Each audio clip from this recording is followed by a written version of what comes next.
にちは。今回は忍者と殺し屋の2人暮らし第3話への視聴者の反応をご紹介します。このチャンネルでは最新アニメの視聴者の反応や感想をご紹介しています。みんなの解釈や考察を知るとアニメ視聴の楽しみが増えると思いますので、ぜひ最後までお楽しみください。どういう世界なんだよ、ここは。例のプール、ホルマリンプール。大学のあれか。何の仕事だよ。医学部検体用の死体洗いだぞ。こんな検体ない。廃墟みたいなプールもない。殺人系の創作物のネタに決まってんだろ。死体プールは来ねないと無理と聞いた。この仕事やったことある人いる。待てよ、なんだよその仕事。どっかの作家がデタラメ書いたのがこの都市伝説の起源。本当に何の仕事だよ。介護バイトの面接行ったらほとんど履歴書も見ずに採用されたけどな。この葉にしちゃったら怒られるの。例のプールはもう使用禁止じゃないの。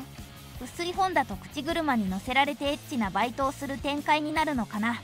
アポカリプスホテルとつながった。この世界の治安は暴れん坊将軍の世界くらい悪いな。エイパートは平和だなと思ったら最後に死体が出てきた。最初から出てることはもう忘れられてるんだな。ロケットパンチコ。成功させてたくさん報酬もらって。こいつ神楽にいなかった。殺すなら黙ってやれって関さんに言われなかったか。1話限りで殺すには惜しいキャラだな。貴重なベンチが。戦乱神楽のキャリさんかな。今週の犠牲者。なんでわざわざ説明よ。ブリーチかよ。能力を説明すな。この能力強すぎだろ。服も葉っぱにしろ。敵が2人いたらダメじゃないか。死んだ。もったいねえ。なんだかかわいそう。今週は1人で済んだか。最初に誰か葉っぱにしてるんだよな。今の中に割って入ると過去いつも相当。良いコンビだな。イカれてておっぱいでかくて可愛かったのに。ほんと命が軽すぎるよこのアニメ。貴重な殺バックスのバイトちゃんが。そうか、死体すぐ葉っぱにしちゃうから逆に死体と目が合うのとかに耐性ないのか。前の店員より使えるな。バイトの娘が変わってる。何事もなかったように。羊宮ちゃんが死んでも社会は回っていく。平川が死んだら世界終わるのに。悲しいな。実際こういう早口で注文する客が来たらどうすんの。切ないシーン入れるのやめろ。1話1冊仮面ライダー方式。いい最終回だった。捨てられちゃった。ゴミとして焼却される末路。他の誰かが引きまましいなのか。バイトも忍者も代わりはいくらでもいるということか。チャンユリいたのか。プリキュア声優多いな。なかなか独特な感性持ちだなこの作者。今季トップクラスの可愛さや。今季3大カウントダウンアニメラザロ。これもう一つ特にないか。しかし簡単に女キャラが変わってる。凝ってるな。ペースはや。スパイとかならできるけど普通に仕事としてはできない感ある。いい原作拾ってきたな。政治家なりヤクザの親分なりランク上位の殺し屋みたいなを殺さないとランク上がらないのかな。どっちかというとそれは依頼者なんじゃね。殺し屋なんだから現場の仕事ぶりで評価なんかと。原作どうなってるか知らないけど最終回の B パートで突然2人が殺されて終了する可能性すらあるな。これ来週はもっとひどいぞ。頑張って内職してたのに。やりかけの内職が。主のいなくなった部屋。このアニメ毎回後味悪すぎるんよ。それがいい。まあ狙ってるだろうしな。忍者1人死んだところで何もなかったように世界は回っていくという意味。1話で死にキャラの声優が豪華だよな。戦乱神楽の香りのキャラみたい。ヨウミヤちゃんはあっさりと言った。おいおい瞬殺だよ。ヨウミヤちゃん終了。何気な葉っぱに変える能力強くない。ウェポンブレイクにもなるとか汎用性高い忍術だな。優秀なバイト。新しい子も可愛い。悲しくなる描写やめろ。悲しい終わり方。部屋もそのまま。人が一人消えても問題なく回っていく。代わりはいくらでもいるもの。やっぱエグいなこのアニメ。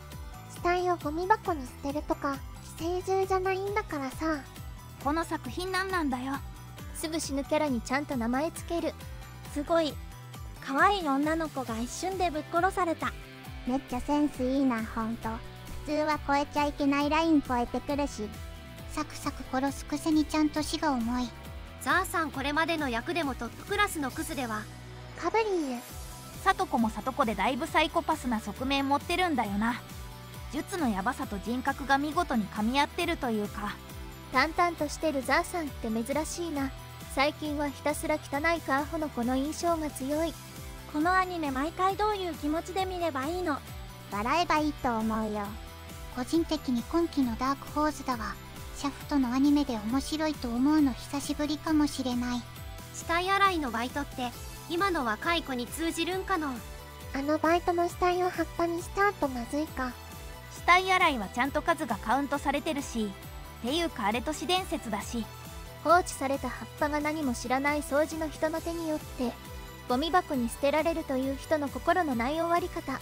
ヨウミやヒナちゃんだったのか。上様かと思ったわ。ヨウミやヒナだから死なないと思ったやろ、みたいな。この手はキバメイド戦争で使ってたな。死体を葉っぱにされるってくだりから、そのままゴミとして捨てられるまで描写されるのくさ。諸行無常。毎回その回だけのゲストキャラにするには惜しまれる子ばかりが出てくる。瞬殺じゃなかっただけ頑張ってたな。主の帰ってこない部屋。突然聞いても世界は回る。このアニメって本当に人の心ないよね。相手の生活とか過去とか、全てを葉っぱにしてゴミ箱にポイ。人の心を失ったはずの俺でも最後のゴミ箱行きにはさすがに動揺したわ。人の心を取り戻せるアニメとして紹介するわ。対象を限定するという制約と制約により、戦闘能力を爆発的に増加させる能力者。ニンコロ世界でなければもうちょっと活躍できただろうに。術式を対象者に話すと強くなるあれか。葉っぱになる忍者がかわいそうと思ったけど、ひょっとして殺しに来なければ葉っぱにされないのでは。返り討ちにしているだけだからな、忍者相手は。っていうかさとこの能力強すぎじゃね。サトコがアホの子じゃなかったらヤバい能力だけど、アホの子だから何でもかんでも葉っぱにできるタイプ。奥安のザハンドみたいなもん。クソ殺し屋のくせに火から出しやがって。最終回で殺し屋女も雑に殺されて終わってほしい。因果応報。死体見ておかしくなる程度には人間性が残ってるのか。葉っぱにしちゃうから死体と向き合わない。ゲームとかも人やモンスターが消滅するタイプだと罪悪感ないよね。リーダーが一人で抜けてれば被害者は減ったかもしれないと思うと、全ての元凶はこいつ。肉壁欲しかったからね、仕方ないね。リーダーは言うことだけまともっぽいこと言うだけで基本クズ。リーダーさん現実に盛りそうな普通のクズって意味でかなりまともだね。今回の資格の人はちょっと良かったけど、いつも通りあっさりと葉っぱになったな。あと今回はさとこさんがちょっとの服を着ていてよかった。普段着にしてほしい。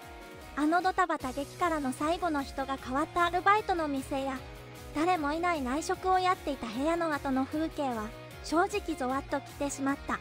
ほんとこういう容赦のない演出はさすがにすごい。